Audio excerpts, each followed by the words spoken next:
ibadah kita, sekolah minggu kita pada hari Minggu ini. Nah, anak-anak harus siapkan hati kita dulu. Kita mau nyanyi dulu meskipun ini masih di pandemi corona, tapi anak-anak harus tetap percaya karena Yesus adalah pokok kita dan kita akan tetap tinggal di dalamnya.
Bersukacita. Ketika kita tinggal di dalam Tuhan Yesus, maka Tuhan Yesus akan menyayangi hidup kita. Yesus sayang semuanya, sayang kita, sayang papa, sayang mama, dan sayang semuanya. Amin.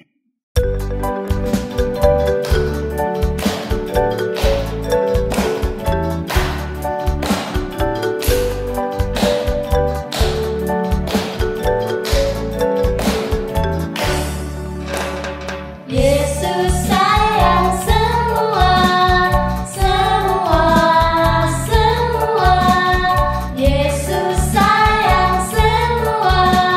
sayang semua.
Tuhan dengan bersuka cita. Sekarang waktunya kita akan mendengarkan firman Tuhan. Kita mau bersyukur untuk kebaikan Tuhan pada kita hari ini. Kita akan pujikan Bapa, Engkau sungguh baik.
Mari kita berdoa. Tuhan Yesus, terima kasih untuk pagi yang indah ini. Kami sudah memuji Tuhan, kami sudah bersuka cita karena kami memiliki Tuhan yang luar biasa seperti Engkau, Yesus. Sebentar kami mau mendengarkan firman-Mu. Biarlah Engkau Tuhan yang menyiapkan setiap hati kami untuk menjadi tanah yang subur, yang siap ditaburi dengan benih firman-Mu. Dan biarlah firman-Mu itu boleh bertumbuh dan berakar kuat di dalam hidup kami. Terima kasih Tuhan Yesus, kami sudah berdoa dan mengucap syukur. Haleluya. Amin. Shalom, selamat pagi. Selamat berjumpa kembali bersama Tuhan Yesus di dalam ibadah kita pagi hari ini. Pagi ini kita akan belajar dari kitab Efesus 4 ayat yang ke-15. Demikian bunyinya. Tetapi dengan teguh berpegang kepada kebenaran di dalam kasih, kita bertumbuh di dalam segala hal ke arah Dia, Kristus yang adalah kepala. Jadi minggu ini kita akan belajar bagaimana kita bertumbuh di dalam Tuhan, bertumbuh di dalam Kristus. Firman Tuhan katakan kita bertumbuh dalam segala hal. Nah, pertanyaannya, bagaimana kita bertumbuh di dalam Kristus dalam segala hal? Artinya kita akan semakin serupa dengan Kristus. Kita akan lihat satu ayat lagi di dalam Lukas 2 ayat 52. Dan Yesus semakin bertambah besar dan bertambah hikmatnya dan besarnya dan makin dikasihi oleh Allah dan manusia. Ketika Tuhan Yesus di usia yang ke-12 tahun, Alkitab mencatat di dalam Lukas tadi bahwa dia pertama bertambah besar. Secara tubuh dia bertumbuh. Dari mungkin dulu dia lahir, kemudian dia menjadi anak-anak, jadi remaja, sampai akhirnya bisa dewasa. Dari proses dari bayi sampai dia usia 12 tahun, Alkitab mencatat dia semakin bertambah besarnya. Yang kedua, Alkitab juga mencatat bahwa dia semakin bertambah hikmatnya. Peristiwa di Lukas 2 ayat 52 ini dicatat bahwa ketika waktu itu Tuhan Yesus sedang berdiskusi dengan para ahli kitab di bait suci. Dia bertanya jawab soal kebenaran dan soal kitab Taurat. Nah, pada waktu itulah Alkitab menulis Yesus makin bertambah hikmatnya. Kenapa? Karena dia bisa menyamai, bahkan dia bisa mengimbangi kecerdasan dari ahli-ahli Taurat, ahli-ahli Farisi, orang-orang Farisi yang pada waktu itu dia ada di bait Allah. Demikian juga dengan kita. Setiap kita harus bertumbuh dari bayi rohani menjadi semakin dewasa di dalam Tuhan. Walaupun kita masih anak-anak, kita juga harus bertumbuh. Sama seperti pohon, itu dimulai dari benih yang kecil. Tetapi pada akhirnya dia akan semakin bertambah, akhirnya menjadi sebuah pohon dan bahkan dia bisa berbuah lebat.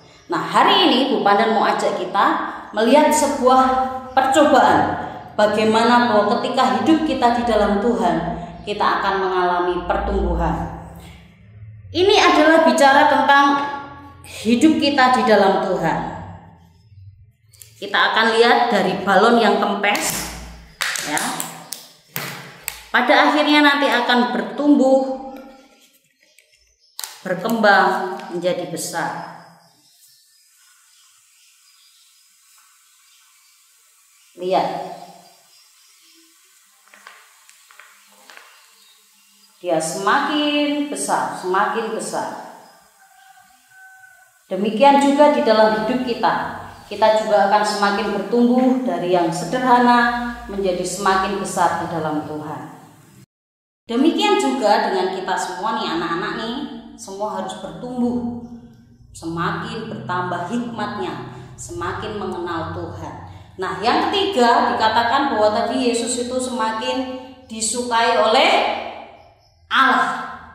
Artinya apa? Secara rohani Yesus ini semakin mengenal Bapa di surga, semakin mengenal siapa Tuhan yang dia sembah, semakin kerohaniannya dia dekat dengan Tuhan. Demikian juga dengan kita. Secara rohani kita juga akan semakin mengenal Tuhan, belajar mulai dari yang tidak bisa berdoa jadi berdoa, yang tidak bisa baca firman mulai belajar baca firman, yang biasanya suruh berdoa tidak mau mulai belajar memuji Tuhan. Bagaimana hidup kita ini bisa menyenangkan hati Tuhan. Yang belum pelayanan belajar mulai melayani. Itu adalah bicara tentang sebuah pertumbuhan di dalam kerohanian kita.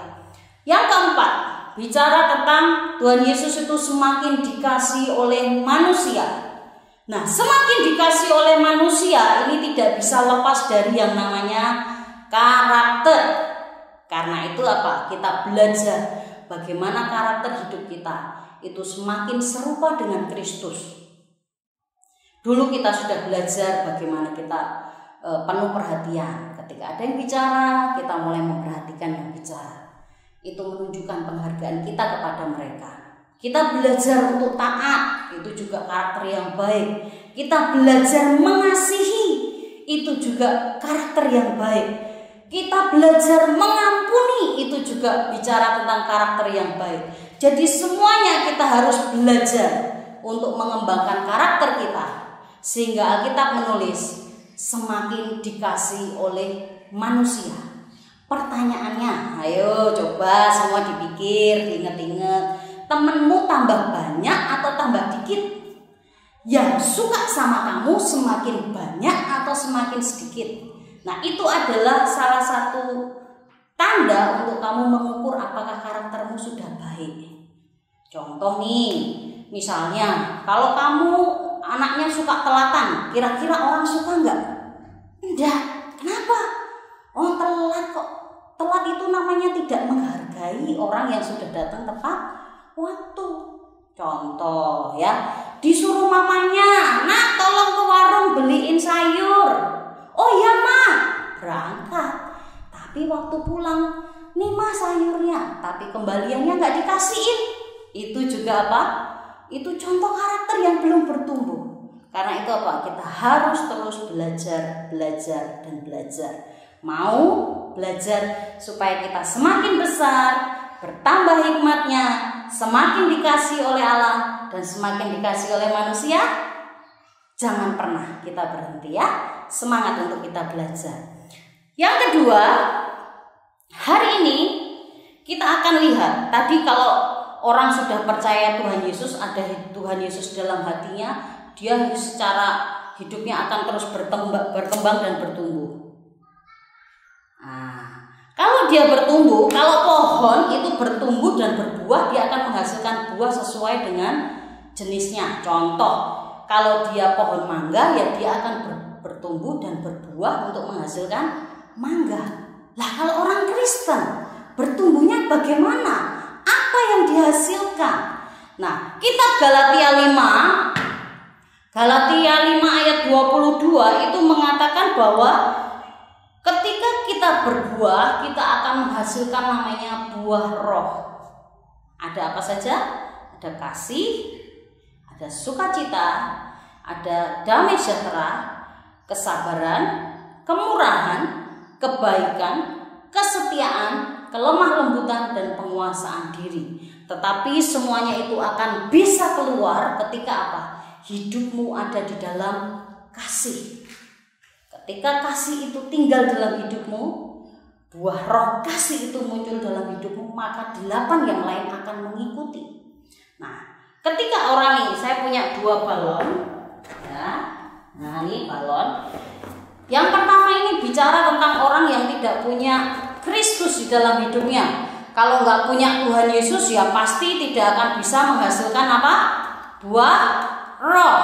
Kalau di kitab Galatia dikatakan ini adalah orang yang hidup dalam daging, maka buahnya adalah buah daging. Buah daging apa? Contoh nih, kedengkian, marah, kebencian. Ketika dia ketemu, ya orang ini ketemu dengan sesuatu yang bikin dia marah, yang terjadi apa? Bom. Hidupnya bisa apa? Hancur. Makanya ada orang nih, gara-gara dia hal yang sepele nih, misalnya diajak temennya, bisa sangat marah. Bahkan gak cuma marah, dia bisa sampai apa? Ada terjadi orang membunuh, menyakiti orang lain hanya gara-gara apa? Hal yang sederhana, karena diejek. Tapi coba kalau orang itu punya karunia dan kasih Tuhan, punya buah roh di dalam hidupnya, dia diejek temennya, tidak apa-apa. Dia disakiti temennya, tidak apa-apa. Dia dijelek-jelekkan, gak apa-apa. Hidupnya ini tahan dengan cobaan, ya. Misalnya apalagi dibanding-bandingin sama temennya, oh kamu gak pinter, itu loh temanmu yang lebih pinter, gak apa-apa. Tapi lihat tadi, orang yang gak ada Kristus, gak ada buahnya, belum juga mendekat ke api, sudah apa? Boom, sudah meletus balonnya. Nah, kalau orang di dalam Tuhan, gak apa-apa nih. Dia dibenci orang, ya gak apa-apa. Dia tidak disuka orang, dia gak sakit hati, ya. Dia dijelek-jelekin orang, ya gak apa-apa. Tapi apa? Karena hidupnya penuh dengan apa? Kasih. Makanya Alkitab menulis orang yang punya buah roh, orang yang tinggal dalam Kristus, dia bisa mengasihi sesama, ya, bisa mengasihi sesama. Bahkan Alkitab menulis kita bisa mengasihi musuh kita sekalipun. Caranya piye? Ya, tinggallah di dalam kasih Tuhan. Karena ketika kamu ada di dalam kasih Tuhan, hatimu juga akan penuh dengan kasih. Ya, tidak gampang membenci orang lain. Nah, nih lihat nih. Ini adalah hidup kita. Ketika kita terhubung dengan Tuhan, hidup kita akan dipenuhi dengan kasih Allah. Tadi penuh dengan apa tadi? Buah roh. Nah, kalau hidup kita semakin nempel dengan Tuhan, buah roh itu akan meluap-luap, bisa dirasakan oleh semua orang di sekeliling kita. Ketika kita semakin dekat lagi sama Tuhan, hidup kita akan semakin memberkati banyak orang. Ya, semakin memberkati banyak orang, semakin banyak orang yang akan melihat Kristus di dalam hidup kita. Jadi sederhana, kalau mau bertumbuh dalam Tuhan, nempel sama Tuhan, ya, dekat dekat dengan Tuhan, mulai bangun persekutuanmu dengan Tuhan.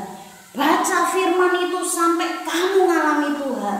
Berdoa jangan cuma berdoa makan, ya, jangan cuma berdoa mau tidur, tapi berdoa sampai apa? Tuhan sentuh hatimu, kamu bisa ngerasain Tuhan ada di sini. Nah, pertanyaannya sekarang, mau nggak kamu bertumbuh dalam Tuhan? Mau nggak kamu bertumbuh dalam Kristus? Hidupmu ini memancarkan buah-buah roh. Dari hidupmu akan memberkati banyak orang. Sampai semua orang di sekelilingmu bisa tahu bahwa kamu tuh punya Tuhan Yesus. Bahkan mungkin kamu akan dengar kesaksian dari temanmu, kamu tuh emang beda loh. Saya seneng loh berteman sama kamu. Kamu tuh orangnya baik. Kamu tuh hebat loh. Kamu tuh kok taat banget tuh sama orang tuamu. Kamu bisa menghargai mereka, menghormati mereka.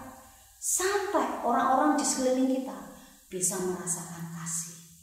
Bahkan ketika ada orang yang ngejek kamu gak marah lagi, tapi justru kamu gak apa-apa lah, saya tetap mengasihi kamu, saya mau berteman sama kamu. Nah, itulah sebuah pertumbuhan. Mau bertumbuh? Yuk kita berdoa kepada Tuhan, karena Dia adalah Allah yang memberi pertumbuhan. Pertumbuhan hanya milik Tuhan, makanya kita harus minta kepada yang mempunyai pertumbuhan itu. Yuk kita datang sama Tuhan. Bapa Surgawi, hari ini kami berdoa kepadamu Tuhan. Kami bawa seluruh hidup kami kepadamu. Biarlah kami hari ini Tuhan boleh bertumbuh semakin besar, bertambah hikmatnya, semakin dikasih oleh Allah, semakin dikasih oleh manusia.